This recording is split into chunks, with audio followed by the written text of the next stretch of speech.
Hello students, और next topic is combination of inductors. जैसे हमने सर्किट के तीनों एलिमेंट के बारे में पढ़ लिया, रेजिस्टेंस के बारे में, रेजिस्टेंस अपोज करता है, ठीक है, और इंडक्टर और इंडक्टेंस कैपेसिटेंस। तो ये तीन मतलब एलिमेंट होते हैं किसी भी सर्किट के। तो हमने जैसे रेजिस्टेंस सीरीज में हमने पढ़ा था, तो कितना हो जाता है सीरीज में R1 plus R2 plus R3 R4 ऐसे, और पैरेलल में 1/R1 प्लस 1/R2 ऐसे आता था। ऐसे कैपेसिटर में क्या था, सीरीज में तो क्या था 1/C series equal to 1/C1 plus 1/C2 plus 1/C3, और पैरेलल में C1 plus C2 plus C3। ऐसे हम इंडक्टर का कॉम्बिनेशन पढ़ते हैं। तो इंडक्टर का कॉम्बिनेशन में पहला कॉम्बिनेशन आता है सीरीज कॉम्बिनेशन। तो सीरीज कॉम्बिनेशन में हमने ये एक इंडक्टर लिया, उसके बाद दूसरा ये इंडक्टर लिया, और तीसरा ये इंडक्टर लिया, और इनके ये एंड है, ये हमने ऐसे जोड़ दिए, और ये हमने बैटरी के साथ जोड़ दिए या सेल के साथ जोड़ दिए की है। तो हमने इसकी इंडक्टेंस मान ली L1, इसकी इंडक्टेंस L2 L3। इंडक्टेंस हमने ये पढ़ा था किसके ऊपर डिपेंड करती है, ज्योमेट्री पे। इंडक्टेंस का जो फॉर्मूला था कितना था, mu naught n square AL, ये था। म्यू नॉट क्या है, परमिबिलिटी। जैसे इसके बीच में कुछ भी नहीं है तो एयर है, तो एयर की परमिबिलिटी लेंगे, उसकी वैल्यू में पता है 4 पाई × 10⁻⁷ होती है। एन क्या है, टर्न डेंसिटी। वो टर्न डेंसिटी भी इसी पे वो करती है डिपेंड, इसकी डायमेंशन पे। एरिया, ये एरिया ऐसे, और लेंथ, ये लेंथ ऑफ द कॉइल, तो इसके ऊपर करती है डिपेंड ये। तो ऐसे ऐसे हमने तीन इंडक्टर जोड़ दिए, L1 जिसके पहले की इंडक्टेंस है L1, दूसरे की L2, तीसरे की L3। तो इनका क्या किया, एक एंड से एक, फिर उसके बाद दूसरा, उसके बाद तीसरा, एंड टू एंड है ये। तो इसको कहेंगे हम सीरीज कॉम्बिनेशन। तो अब इसमें जैसे हमने यहाँ से वोल्टेज दी V, तो इसमें से करंट जाएगा, जैसे यहाँ से I करंट जाएगा ये, ठीक है। जैसे अब इसमें बात करते हैं वही कि सीरीज के अंदर देखो क्या चीज सेम रहेगी, करंट इज सेम, यानी चेंज इन करंट क्या रहेगा, same. Change in current is same. देखो यहां से जैसे हमने की को ऑन किया, तो करंट 0 से I क्या होगा, इंक्रीज होगा। तो वही 0 से I इसमें हो रहा है, वही 0 से I इसमें हो रहा है, वही 0 से I इसमें हो रहा है। जैसे इसमें 0 से 1 एम्पीयर होगी, तो इसमें 1, इसमें 1, इसमें 1, कितना चेंज हुआ, 0 से 1, एक का चेंज हो गया। फिर 1 के बाद इसमें हो गया 2 एम्पीयर, तो कितना चेंज, इसमें भी 2 गया, इसमें भी 2 गया, तो 1 का फिर चेंज हो गया। तो इसका मतलब क्या है, change in current is same. Current भी सेम है, और चेंज होगा करंट वो भी क्या रहेगा, सेम रहेगा। लेकिन वोल्टेज इसमें क्या हो रही है, voltage is divided, voltage is divided. तो वोल्टेज है यहाँ पे V, तो इसके अक्रॉस वोल्टेज V1, इसके अक्रॉस वोल्टेज V2, इसके अक्रॉस वोल्टेज V3। तो V वोल्टेज है वो तीनों में हो रही, डिवाइड V1 में और V2 में, V3 में। ये तो होगी V1, ये तो है अप्लाइड वोल्टेज, ठीक है, अप्लाइड वोल्टेज। अब अप्लाइड वोल्टेज ये तो है V, यहाँ पे अप्लाइड वोल्टेज या अप्लाइड EMF। तो इसमें एक EMF होती है जिसको क्या बोलते हैं, इंड्यूस्ड EMF।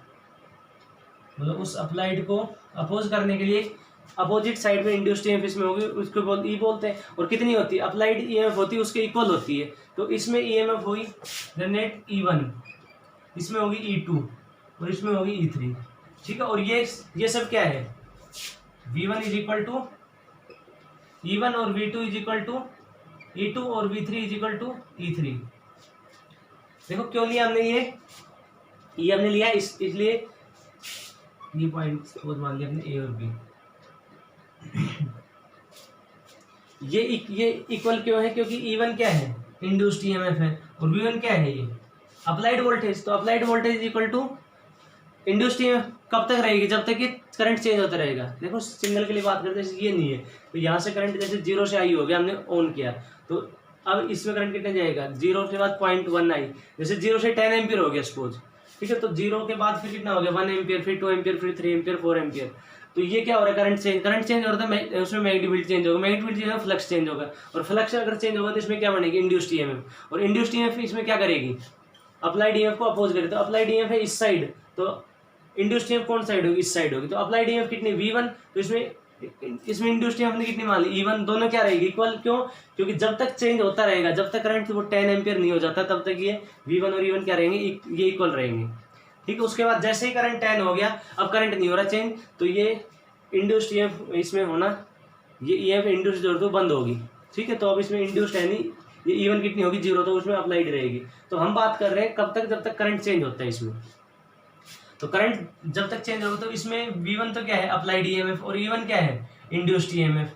ऐसे ही इसमें V2 अप्लाइड ईएमएफ और E2 क्या होगा induced EMF, V3 applied EMF और E3 इंड्यूस्ड ईएमएफ। ठीक है, अब इसकी जगह यहाँ A और B है, इसकी जगह हम A की यूज कर दें, A और B है, इसकी जगह A की यूज कर दें हम इंडक्टर, और वो भी उतना ही अपोज कर रहा है जितना ये तीनों सीरीज में मिलके कर रहे हैं। देखो यहाँ पे हमने क्या किया था, ए और बी के बीच में 3 ऐसे जोड़ रखे थे। हाँ, अब हमें तीनों हटा लिए और इसके बीच में एक ही जोड़ दिया, और वो एक है वो उतना ही अपोज कर रहे हैं जितना ये कर रहे हैं। तो हम उसको क्या कहेंगे एल इक्विवेलेंट। ठीक है, जैसे उसमें कहते थे हम उसके अंदर रेजिस्टेंस के अंदर। तो एल इक्विवेलेंट में भी देखो यहाँ से वोल्टेज वी थी, तो अप्लाइड है वी इस साइड और इंड्यूस्ड होगी इस साइड, वो हमने मान ली ई। ठीक है, वो हमने मान ली ई। तो यहाँ पे V है, उसकी जगह क्या पुट कर देंगे E पुट कर देंगे, E is equal to E1 plus E2 plus E3, क्योंकि सेम है। देखो इसमें अप्लाइड किस साइड की V, ये तो है V1 तो इस साइड, और E1 कौन साइड है इस साइड, V2 इस साइड और E2 इसके अपोजिट साइड, और V3 इस साइड E3 इसके अपोजिट साइड। कब तक होती रहेगी, जब तक करंट चेंज होता रहेगा। ठीक है, और इक्वल रहेगी क्यों, क्योंकि इसको अपोज करना है इसको। ठीक है, तो E is equal to E1 plus E2 plus E3। तो E की वैल्यू पुट कर दे, तो E की वैल्यू क्या होती है, अब E होता है L di बाई dt। ठीक है, माइनस तो उसमें क्या बताता है, वो डायरेक्शन बताता है, हम वो नहीं ले रहे माइनस इसमें। ठीक है, तो E is equal to L di by, तो यहाँ पे E देखो ये रहा, तो यहाँ पे क्या हो जाएगा L इक्विवेलेंट और di by dt।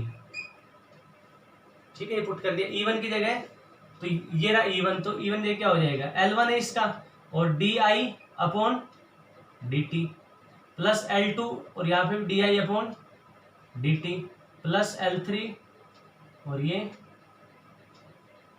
di upon dt ऐसे। ठीक है, तो यहाँ पे di अपॉन dt सब ले लेंगे कॉमन, क्या हो जाएगा कैंसिल हो, तो L इक्विवेलेंट कितना आ गया L1 plus L2 plus L3, तो ये होगा इक्विवेलेंट इंडक्टेंस। तो सीरीज में वही होता है जो रेजिस्टेंस के लिए होता है। ठीक है, तो रेजिस्टेंस क्या होता है R1 plus R2 plus R3। ठीक है, तो ये हो गया इसका सीरीज कॉम्बिनेशन। तो सीरीज कॉम्बिनेशन में इंडक्टेंस जुड़ जाती है, पर फिर से चेंज इन करंट क्या रहेगा सेम। ठीक है, वो मैंने बता दिया करंट सेम रहेगा, तो करंट में जितना चेंज करेगा तो इसमें भी इतना ही चेंज होगा, क्योंकि सीरीज में है, करंट के पास एक ही वो है रास्ता। वोल्टेज क्या हो जाएगी डिवाइड, तो यहाँ से V वोल्टेज दी तो V1 V2 V3, तो ये V1 है, ये चेंज होगी। अब इसको की को ऑन करेंगे, क्योंकि करंट एकदम से नहीं बढ़ेगा, वो 0 से 0.1 0.2 0.3 ऐसे बढ़ता जाएगा। तो V1 ऐसे अप्लाइड, तो इसके अंदर इंड्यूस हो जाएगी EMF अपोज करने के लिए, और वो दोनों क्या रहेगी इक्वल, इसलिए हमने V1 जगह क्या पुट किया E1, ऐसे ही V2 जगह E2 और E3। अब हमने क्या किया, इस A और B के बीच में एक ही लगा दिया, वो इन तीनों के बराबर काम कर रहा है, तीनों जितना अपोज करे वो अकेला अपोज करता है, उसको क्या कहेंगे L इक्विवेलेंट। ठीक है, पीछे हम कर चुके, तो L इक्विवेलेंट ये हो गया इसका। इसमें V वोल्टेज हमने दे रहे हैं, ठीक है, I इसमें करंट वही हो रहा है फ्लो। तो यहाँ पे इंड्यूस्ड ईएमएफ कितनी होगी, V वोल्टेज थी तो अप्लाइड ईएमएफ इसके, सॉरी इंड्यूस्ड ईएमएफ इसके अपोजिट, तो वो होगी V E के equal to E1 plus E2। अब E क्या होता है L di बाई dt। ठीक है, माइनस इसमें हम पुट नहीं करेंगे, क्योंकि माइनस क्या बताता है डायरेक्शन, तो L di by dt, L यहाँ पे ये di बाई dt सब में कॉमन है, कैंसिल हो जाएगा, तो इसमें हो जाएगा L equal to L plus L2 plus L3। ठीक है, तो यहाँ पे क्या लिखेंगे हम नेट इंडक्टेंस इंक्रीजेज, तो इसमें इंक्रीज हुई है, इंक्रीजेज इन सीरीज कॉम्बिनेशन। तो इंडक्टेंस अगर बढ़ानी है तो कौन सा कॉम्बिनेशन यूज करेंगे हम, सीरीज करेंगे यूज, क्योंकि अकेला जैसे इसकी जैसे 2 हेनरी थी, इसकी 3 थी, इसकी 5 थी, तो 2 3 5 थी, लेकिन सब इसको सीरीज जोड़ दें 2 + 3 + 5 कितनी हो जाएगी 10 हो जाएगी। ठीक है, तो ये हो गया series combination. Next is parallel combination. तो इसमें हमने 3 इंडक्टर लिए हैं जिसकी इंडक्टेंस है L1 L2 L3, और इनको क्या कर दिया सीरीज में, सॉरी पैरेलल में जोड़ दिया। मतलब ये पॉइंट जैसे A हो गया, ठीक है, और ये पॉइंट हो गया B, तो A और B के बीच में हमने ऐसे जोड़ दिया, इसको बोलते हैं पैरेलल कॉम्बिनेशन। तो अब जैसे हम इसमें की को ऑन करेंगे तो वोल्टेज जैसे हमने यहाँ से V वोल्टेज, तो वोल्टेज क्या रहेगी, सब में सेम रहेगी, इसके अक्रॉस भी V, इसके अक्रॉस भी V, इसके अक्रॉस भी, क्योंकि वोल्टेज क्या रहती है, वोल्टेज इज सेम। ठीक है, लेकिन करंट क्या रहेगा इसमें, करंट और करंट इसमें सेम रहेगा तो चेंज इन सॉरी करंट हो रहेगा डिफरेंट, क्योंकि यहाँ से जैसे आई करंट गया है ये, तो इसमें अपोजिशन ज़्यादा है तो इसमें कम जाएगा, इसमें कम इसने किया अपोज तो इसमें करंट ज़्यादा जाएगा, इसने जैसे ना कम किया ना ज़्यादा तो इसमें करंट क्या हो जाएगा डिवाइड, तो करंट इसमें क्या रहेगा डिफरेंट, या चेंज इन करंट भी क्या रहेगा डिफरेंट, क्योंकि चेंज हम यहाँ से करें तो इन सब में चेंज जो है वो भी डिफरेंट होगा, क्योंकि उसमें तो क्या रास्ता, उसमें तो एक ही रास्ता था सीरीज में, तो इसलिए एक में चेंज करते थे तो वही चेंज दूसरे में होता, वही तीसरे में होता, लेकिन इसमें देखो ये यहाँ से करंट के लिए एक रास्ता है, ये दूसरा रास्ता है, तीसरा रास्ता, तो यहाँ पे 3 रास्ते हैं, तो इसलिए चेंज इन करंट क्या रहेगा, change in current is different, change in current is different. तो हमने यहां से चेंज किया DI, यहां से चेंज किया हमने DI/dt, ठीक है, change in current per unit time, तो इसमें चेंज हुआ DI1/dt, उसी टाइम में इसमें DI2/dt, और उसी टाइम में इसमें DI3/dt, मतलब एक छोटे से टाइम में हमने चेंज किया करंट के अंदर DI, तो इसमें DI1, इसमें DI2, इसमें DI3, तो change in current is same. तो अब यहाँ पे हमने चेंज जो किया है DI/dt वो तीनों में हो रहा है, किस किस में, पहले में DI1/dt plus DI2/dt plus DI3/dt। देखो एग्जाम्पल, यहाँ से करंट हमने चेंज किया 0 से जैसे 10 एम्पियर, तो 10 का चेंज किया, तो 2 का चेंज हो गया, यहाँ पे 5 का चेंज यहाँ हो गया, 3 का चेंज यहाँ पे हो गया, ठीक है, वो डिपेंड करता है कौन ज़्यादा कर रहा है अपोजिशन, इसलिए हमने चेंज करंट क्या रहेगा, सेम रहेगा, मतलब चेंज इन करंट इन तीनों का है, तीनों का वो टोटल के हो जाएगी इक्वल, तो DI/dt is equal to DI1/dt plus DI2/dt। अब हमने EF का फॉर्मूला पढ़ा है DI/dt LDI/dt, तो यहाँ से DI/dt कल क्या आ जाएगी, E/L।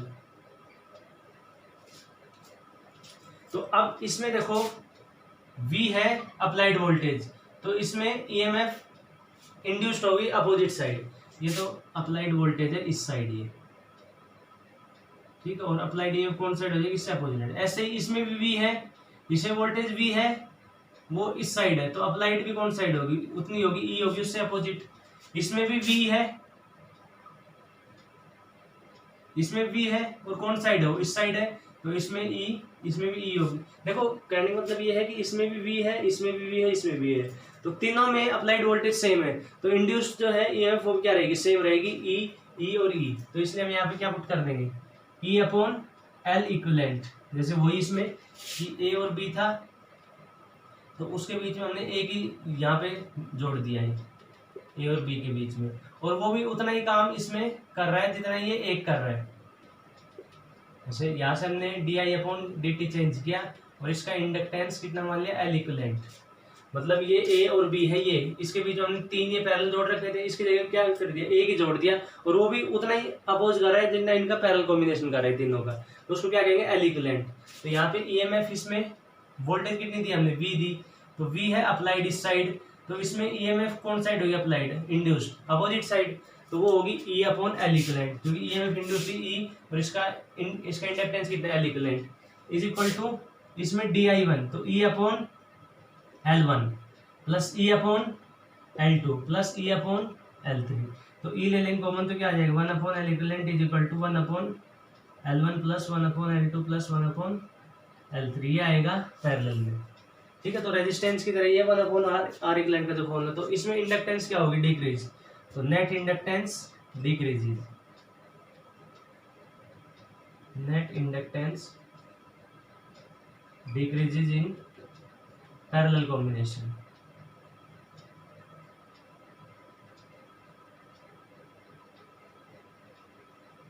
तो नेट इंडक्टेंस इसकी क्या हो जाएगी, वो डिक्रीज हो जाएगी, तो ये हो गया पैरेलल कॉम्बिनेशन। तो ये है कॉम्बिनेशन ऑफ इंडक्टर्स, ये इतना इंपॉर्टेंट भी नहीं, इसमें क्वेश्चन नहीं पूछे जाते, ठीक है। अब उसके बाद पढ़ते हैं हम म्यूचुअल इंडक्टेंस, जैसे अब तक तो हमने पढ़ा था सेल्फ इंडक्टेंस कि एक अनमोल लेते कोयल, उसके अंदर ही फ्लक्स चेंज होता था, उसके अंदर करंट का चेंज, उसमें खुद फ्लक्स चेंज होता था। अब पढ़ेंगे म्यूचुअल इंडक्टेंस। तो नेक्स्ट इज म्यूचुअल इंडक्टेंस। देखो म्यूचुअल इंडक्टेंस क्या, जो फैराडे का सेकंड जो एक्सपेरिमेंट पढ़ा था वही है ये, कि उसमें हम क्या करते थे कि दो कोयल लेते थे, कोयल 1 एंड कोयल सेकंड। कोयल 1 को किससे कनेक्ट करते थे, किसी भी एक कोयल को बैटरी से कर देते, तो हमने ये बैटरी या सेल से कनेक्ट कर दिया और ये की लगा दी। दूसरी कोयल उसके पास रख दी, बिल्कुल क्लोज रख दी उसकी। तो अब इसमें करंट जब जीरो है, इसमें जब की ओपन है, ये की ओपन है, तो इसमें करंट कितना है, जीरो है, तो उसने भी करंट कितना शो किया, जीरो। ठीक है, ये हम पीछे पढ़ चुके हैं, पर इसको करें रिवाइज। फिर हमने की को क्लोज कर दिया, जैसे हमने की को क्लोज किया तो करंट इसमें इंक्रीज होगा 0 to I, तो करंट इसमें चेंज होगा। करंट चेंज होगा तो उससे मैग्नेटिक फील्ड चेंज होगा, क्योंकि सोलेनोइड है तो सोलेनोइड का मैग्नेटिक फील्ड कितना बनता है, μ0 Ni। और करंट चेंज होगा तो मैग्नेटिक फील्ड चेंज होगा, और मैग्नेटिक फील्ड चेंज होगा तो फ्लक्स चेंज होगा, क्योंकि फ्लक्स का फॉर्मूला क्या होता है, BA cos थीटा। और अगर फ्लक्स चेंज होता है तो उससे उसमें इंड्यूस्ड ईएमएफ बनेगी। जैसे इसने पहले कोई भी नहीं बनाई इसमें मैग्नेटिक फील्ड लाइन, उसके बाद इसने मैग्नेटिक फील्ड लाइन बनानी स्टार्ट कर दिया ऐसे। ठीक है, ये हमने बिल्कुल क्लोज लिए, क्योंकि सोलेनोइड के कारण जो मैग्नेटिक फील्ड है वो ऐसे स्ट्रेट लाइन होती है, लेकिन जैसे ही वो सोलेनोइड खत्म हुई तो ऐसे घूम के आ जाती। लेकिन हमने क्या लिए, बिल्कुल क्लोज लिए, ताकि ये मैग्नेटिक फील्ड लाइन ऐसे फैले नहीं, बिल्कुल क्लोज ले, फैलेगी आगे फैलेगी जाके ही, लेकिन ये बिल्कुल क्लोज ले लिए तो इसमें क्या चलेगी, स्ट्रेट ही चलेगी वो। ठीक है, ये ऐसे, तो ये इसके कारण जो मैग्नेटिक फील्ड जैसे फैलेगी वो ऐसे फैल के आएगी, लेकिन हमने इसको इतनी और रख दिया क्लोज कि ये इसमें स्ट्रेट ही रहेगी, तो ये स्ट्रेट और ये ऐसे। तो पहले जब इसमें करंट जीरो था तो इसने कोई मैग्नेटिक फील्ड नहीं बनाया, क्योंकि I जीरो तो B जीरो तो फ्लक्स जीरो, कोई फ्लक्स इसके साथ लिंक नहीं है, तो इसने भी करंट कितना शो किया, जीरो, और इसने भी जीरो। ठीक है, जैसे हमने की को क्लोज किया तो की को क्लोज करते क्या होगा, करंट इंक्रीज होना स्टार्ट कर देगा 0 से I, तो करंट चेंज होगा, B चेंज होगा तो फ्लक्स चेंज होगा, तो फ्लक्स चेंज होगा तो इसमें क्या होगा, इंड्यूस्ड ईएमएफ बनेगी इसमें, क्योंकि इसके कारण जो मैग्नेटिक इसके साथ लिंक हो रहा है। पहले नहीं था लिंक, अब देखो इसमें 3 लाइन हुई, फिर 4 होगी, फिर 5 होगी, तो इसके साथ फ्लक्स क्या हो रहा है, चेंज हो रहा है, तो इसमें ईएमएफ इंड्यूस्ड होगी। उसके बाद की को हमने क्या रखा, क्लोज ही रखा, तो अब करंट उसका I हो गया, अब उसमें चेंज नहीं हो रहा, 1 सेकंड बाद भी I है, 2 सेकंड बाद भी I है, तो करंट नहीं हो रहा चेंज, तो इसके साथ फ्लक्स भी चेंज नहीं होगा। जैसे इसके साथ जो फ्लक्स लिंक हो गया वो चेंज नहीं हो रहा। ठीक है, वो चेंज नहीं हो रहा तो इसमें ईएमएफ इंड्यूस्ड नहीं होगी, ईएमएफ कितनी होगी अब इसमें, 0। फिर हमने की को क्या कर दिया, ओपन कर दिया, की को ओपन करते करंट क्या होगा, I से 0, मतलब करंट डिक्रीज हो रहा है, तो करंट अगर डिक्रीज तो मैग्नेटिक फील्ड भी चेंज होगा, वो भी डिक्रीज हो रहा है, मैग्नेटिक फील्ड डिक्रीज हो रहा है तो फ्लक्स भी डिक्रीज हो गया, इसका मतलब फ्लक्स फिर से क्या हो गया, चेंज हो गया, और चेंज होगा तो फिर से इसमें ईएमएफ बनेगी। ठीक है, फिर से इसमें ईएमएफ बनेगी, तो ये फिर ये तो फिर हमने इसको क्या बोलते हैं, इलेक्ट्रोमैग्नेटिक इंडक्शन, तो वही है म्यूचुअल इंडक्टेंस। यानी इसमें हम क्या कर रहे हैं म्यूचुअल इंडक्टेंस में, कि एक जो कॉइल है उसके कारण जो मैग्नेटिक फील्ड है, यानी इस जैसे इसमें कॉइल फर्स्ट है तो उसके कारण जो मैग्नेटिक फील्ड है उसको हम चेंज कर रहे हैं, और वो चेंजिंग मैग्नेटिक फील्ड, ठीक है, वो चेंजिंग मैग्नेटिक फील्ड इसका है सेकंड कॉइल के कारण, सेकंड कॉइल के साथ जो लिंक है, जो फ्लक्स, ठीक है, वो मैग्नेटिक फील्ड चेंज, तो उसके कारण फ्लक्स चेंज हो रहा है, और फ्लक्स चेंज हो तो इसके साथ जो फ्लक्स लिंक है वो भी क्या हो रहा है, चेंज, और इससे क्या हो रहा है, इस कॉइल के कारण इसमें ईएमएफ बन रही है, तो इसको कहेंगे म्यूचुअल इंडक्टेंस। तो when magnetic flux by the coil, first coil है उसमें करंट चेंज होगा, तो उसके कारण मैग्नेटिक फ्लक्स चेंज होगा इसका, और वो मैग्नेटिक फ्लक्स के साथ लिंक है वो भी चेंज होगा सेकंड के साथ, तो सेकंड कोयल के साथ फ्लक्स लिंक वो चेंज होगा, तो सेकंड के अंदर ईएमएफ इंड्यूस्ड होगी, और इस फिनोमेना को बोलते हैं हम, this is called mutual inductance, क्योंकि इसके कारण इसमें हो रहा है, तो ये इसको बोलते हैं म्यूचुअल इंडक्टेंस। खुद के कारण होता है तो उसको क्या बोलते हैं, सेल्फ इंडक्टेंस बोलते थे, तो ये होता है म्यूचुअल इंडक्टेंस। अब इसके कैलकुलेशन कि फ्लक्स सेकंड है वो डायरेक्टली प्रोपोर्शनल है I1 के, I1 जैसे इसमें से करंट फ्लो हो रहा है I1 फर्स्ट कॉइल में से, तो इसका जब करंट चेंज होगा, इसका करंट जितना बढ़ेगा जैसे I1 इसका बढ़ेगा तो फर्स्ट का मैग्नेटिक फील्ड बढ़ेगा, और फर्स्ट का मैग्नेटिक फील्ड सेकंड के साथ लिंक है तो वो भी चेंज होगा, तो इसमें ईएमएफ इंड्यूस्ड होगी। ठीक है, जैसे उसमें पढ़ते थे हम सेल्फ इंडक्टेंस में, तो φ2 इज डायरेक्टली टू I1, तो ये आएगा φ2 इज इक्वल टू मैग्नेटिक, ये यहाँ पे यूज करेंगे कांस्टेंट, वो है mutual inductance of second with respect to first, ये आएगा M21 इंटू I1, तो ये हो गया flux due to second is equal to M21। तो वेयर M21 क्या है, where M21 is mutual inductance of mutual inductance of second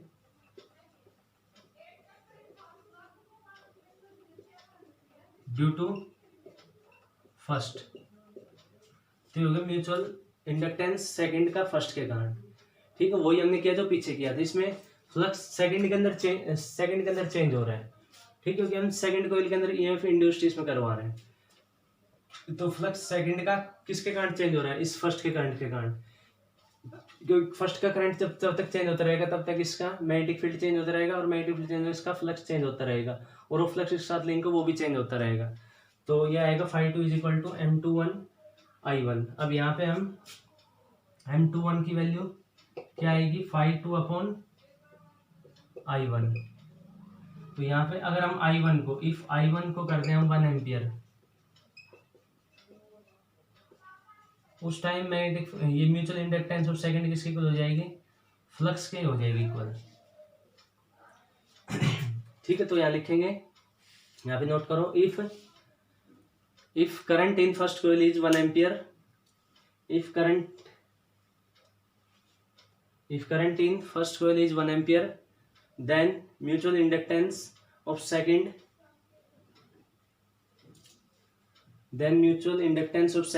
due to first is equal to the flux link with second coil, is equal to the flux link with second coil। ठीक है, अब जैसे उसमें पढ़ा था inductance, self inductance किस पे depend, वो उस पे करती depend mu naught N A, मतलब ज्योमेट्री पे डिपेंड करती, डायमेंशन पे। तो ऐसे म्यूचुअल इंडक्टेंस भी इसी पे डिपेंड करती है। तो mutual inductance depends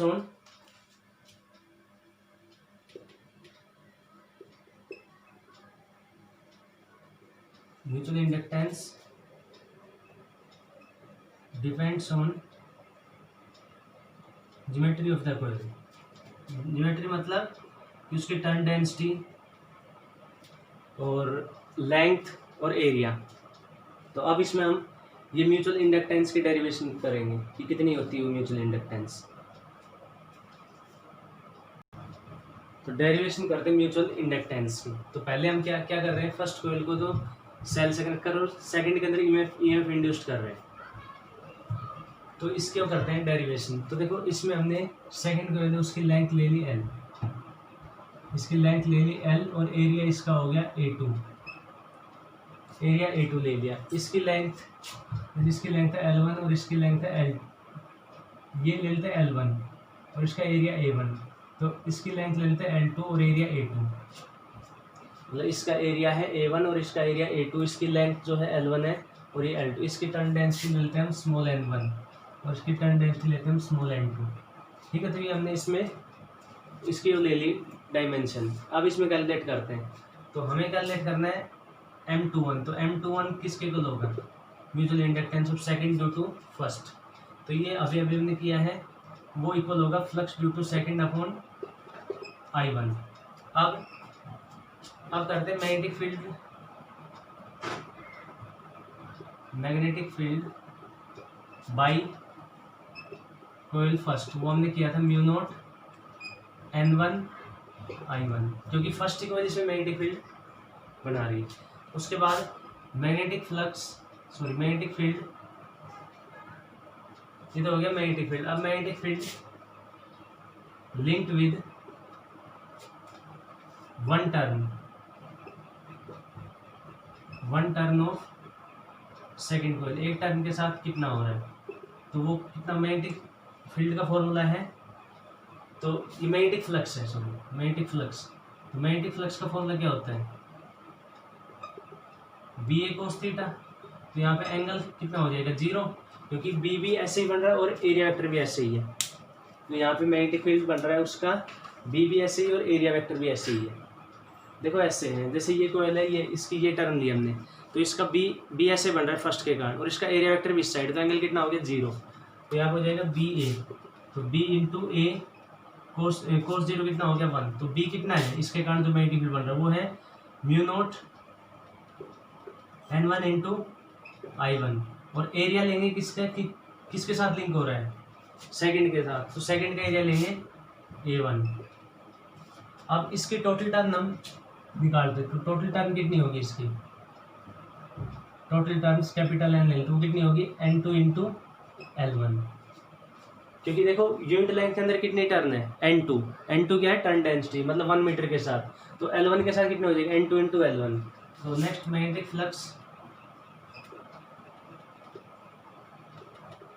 flux linked with total turns of second coil, तो टोटल टर्न्स के साथ कितना होगा, तो एक टर्न के साथ है mu naught N1 I1 A1, तो टोटल टर्न्स के साथ कितना हो जाएगा, एक के साथ इतना, और टोटल टर्न कितनी है N2 L1, तो N2 L1 के साथ क्या हो जाएगा मल्टीप्लाई, तो mu naught N1 I1 A1 ये तो है ही, और टोटल टर्न्स कितनी है N2 इंटू L2 इसकी लेंथ L2 है इसमें, तो N2 इंटू L2 ये हो गया magnetic flux link with total turn. उसके बाद ये आ गया मैग्नेटिक फ्लक्स φ2 सेकेंड का, अब पुट करते वैल्यू, तो M21 कितना हो जाएगा φ2 अपॉन, तो φ2 वैल्यू कितनी है म्यू नॉट N1 N2, ठीक है I1 और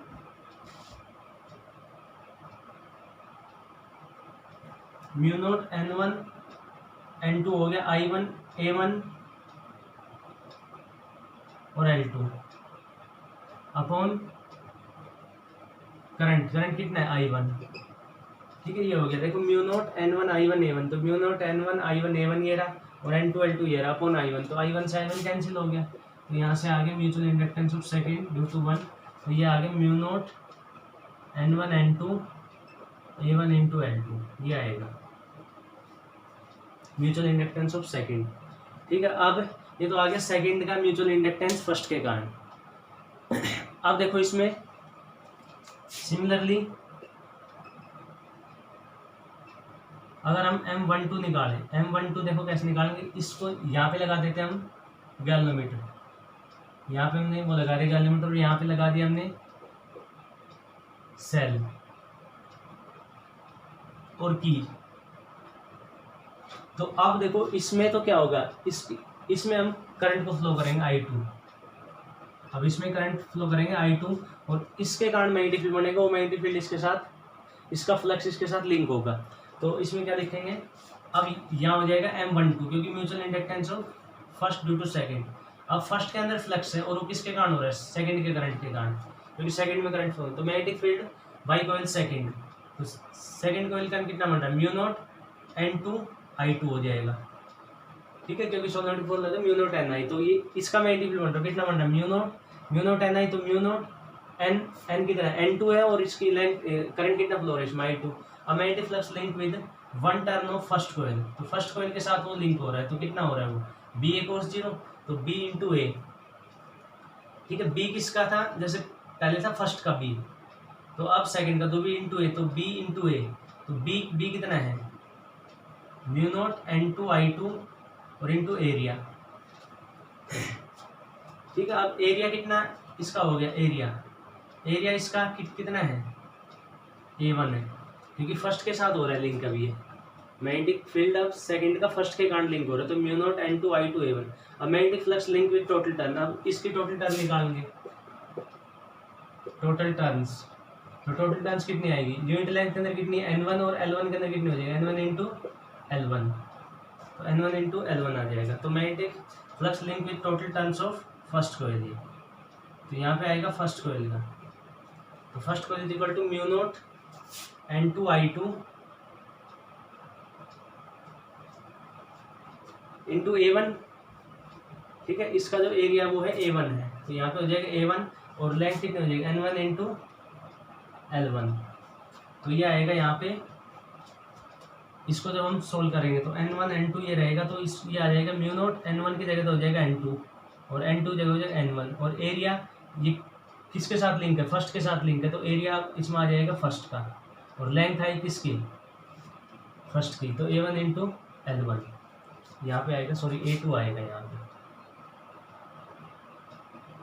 क्योंकि ये कितना था सेकंड का एरिया था A2 इंटू L2 पहले, तो अब आएगा mu naught N2 N1 into A1 into L1। तो ये आएगा mutual inductance of first due to second. ठीक है, मेन हमें इसमें किस चीज़ पे ध्यान देना है, मेथड के ऊपर। पहले देखो क्या था कि इसमें करंट फ्लो कर रहे थे, तो इसके कारण मैग्नेटिक फील्ड बन रहा था, वो करंट इसमें हम चेंज कर रहे थे, क्योंकि यहाँ पे हमने की लगाई तो करंट कैसे चेंज होता है, 0 से आई, तो इसके कारण करंट चेंज होता था, वो इसके करंट चेंज होते इसका मैग्नेटिक फील्ड चेंज होगा, वो मैग्नेटिक फील्ड इसके साथ लिंक है। ठीक है, तो इसका मतलब इसका फ्लक्स चेंज हो रहा है, तो वो हमने निकालता, तो ये M21 आ गया, ये आ गया M12। अब M21 और M12 दोनों इक्वल होते, कैसे देखो, अगर लेंथ दोनों की इक्वल ले ले, if L1 is equal to L2, दोनों लेंथ ले ले इक्वल, तो ये हो जाएगा M21 इज इक्वल टू, दोनों हमने को लिए उसकी लेंथ वो ले रहे इक्वल, तो M21 इज इक्वल टू कितना हो जाएगा, म्यू नॉट N1 N2 और A2 इंटू L, लेंथ होगी L, दोनों L के ले लिए इक्वल हमने, तो दोनों की लेंथ हमने L ले ली, जैसे 5 सेंटीमीटर को 5 सेंटीमीटर ले ली, और इसका M12 कितना आ जाएगा, म्यू नॉट N2 N1 या N1 N2 लिख लो, और ये A1 और इसकी लेंथ भी L हो जाएगी। ठीक है, तो हमने ये ले, अब देखो इसमें ये म्यूचुअल इंडक्टेंस म्यू नॉट इसमें भी N1 N2 इसमें भी है, इसमें लेंथ क्या है, L है, ये देखेंगे उसमें इक्वल लेंथ है, तो लेंथ भी L है, तो ये म्यूचुअल इंडक्टेंस किस पे डिपेंड करे, A2 और A1।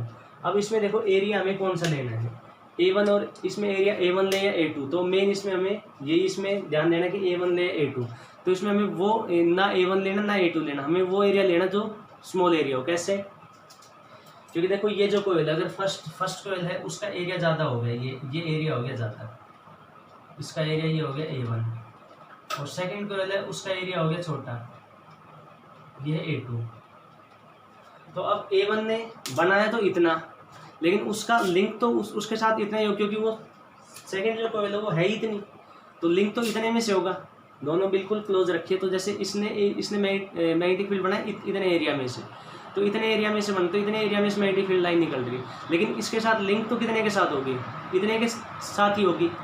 तो A1 बड़ा था और A2 छोटा, तो A2 के साथ हम लिंक ले रहे हैं, तो इसमें एरिया हमें कौन सा लेना पड़ेगा, स्मॉल। दूसरा देखो कि अगर हम ये ले ले, छोटी ले ले, A1 को छोटा ले ले, तो इतने से के अंदर मैग्नेटिक फील्ड बनी, अब चाहे A2 कितना बड़ा हो, ठीक है, लिंक कितने के साथ होगी, इतने के साथ ही होगी। जैसे हमने अब सेकंड केस में एरिया ले लिया, इसका छोटा ले लिया A1 को, तो A1 तो है इतना ही, और A2 ले लिया हमने बड़ा ही,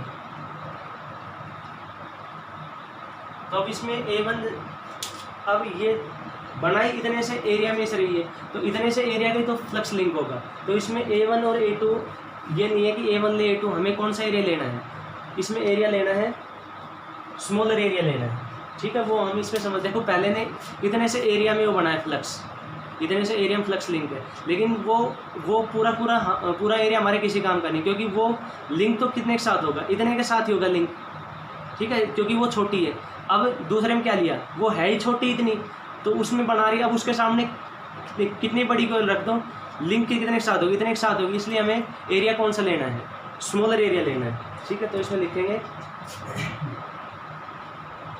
from A1 and A2, from A1 and A2 smaller area is taken.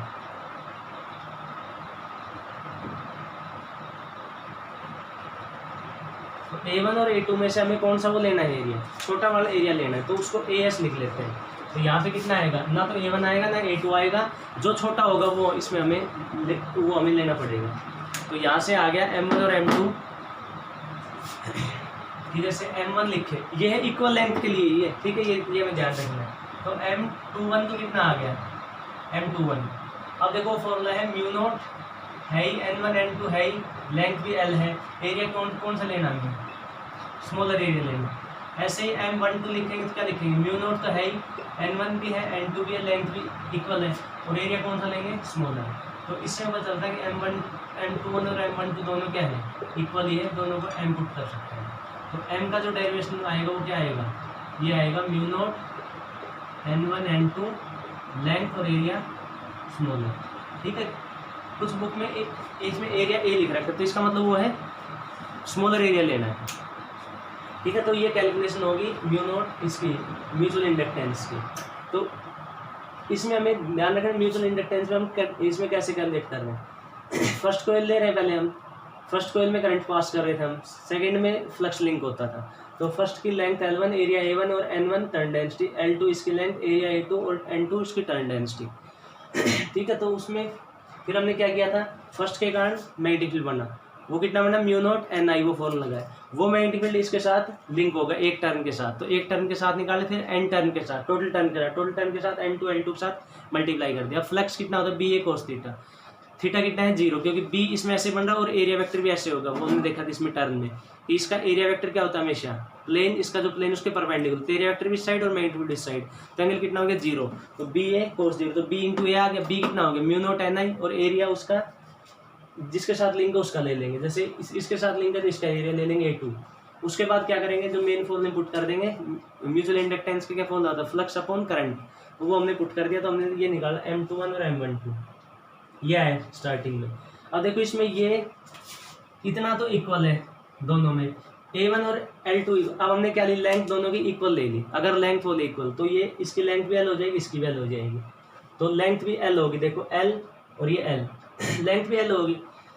लेकिन अब इसमें हम देख रहे हैं एरिया एक में A1 आ रहा है, A2 आ रहा है, तो हमें एरिया कौन सा लेना, तो एरिया हमें लेना है कौन सा, एक बार फिर से बता रहा हूँ। एरिया देखो इसमें कि ये पहले वाले की टर्न है इतनी, मान लो पहले वाली वो बना रही मैग्नेटिक फील्ड, तो इतने में से उसका मैग्नेटिक फील्ड आ रहा है। लेकिन आगे जो कोयल है वो छोटे एरिया की है, तो इसने बनाया तो इतने का, लेकिन वो हमारे लिए क्या है यूजलेस है, क्योंकि उसके साथ लिंक होगा वो तो इतने एरिया के साथ लिंक होगा, तो हमें कौन सा लेना पड़ेगा स्मॉलर।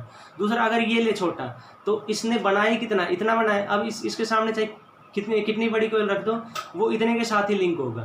ठीक है, इसलिए हमें एरिया इसमें कौन सा लेना है, वो स्मॉलर इसके अंदर एरिया लेना। तो ये इसमें हमें ध्यान रखना। तो एरिया अगर हम पुट कर दें स्मॉलर, तो M21 और M12 क्या होगी, दोनों इक्वल आ गई, तो उसको हम M ही पुट कर सकते हैं। लेकिन इसमें कंडीशन है दोनों की लेंथ इक्वल होनी चाहिए। ठीक है, तो लेंथ हमने इसमें इक्वल ली है, तो ये आ गया म्यूचुअल इंडक्टेंस। तो अब इसमें mu naught N1 N2 LAS। अब उसके बाद इसकी यूनिट वही होगी जो उसकी होती है इंडक्टेंस की। जैसे रेजिस्टेंस कोई भी हो उसकी यूनिट क्या होती है, ओम होती है।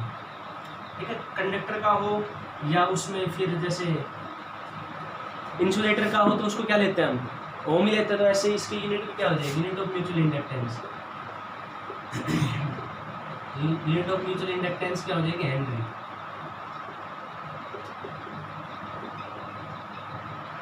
स्मॉल h से लिखेंगे और इसको कैपिटल H इसका सिंबल होगी, ऐसे यूनिट होगी इसका। ठीक है, डायमेंशन वही, तो डायमेंशन सेम होगी, डायमेंशन इज सेम एज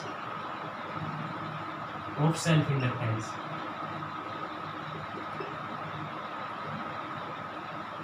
तो इसकी डायमेंशन भी क्या होगी, सेम होगी इसकी डायमेंशन। तो ये हो गया म्यूचुअल इंडक्टेंस के बारे में।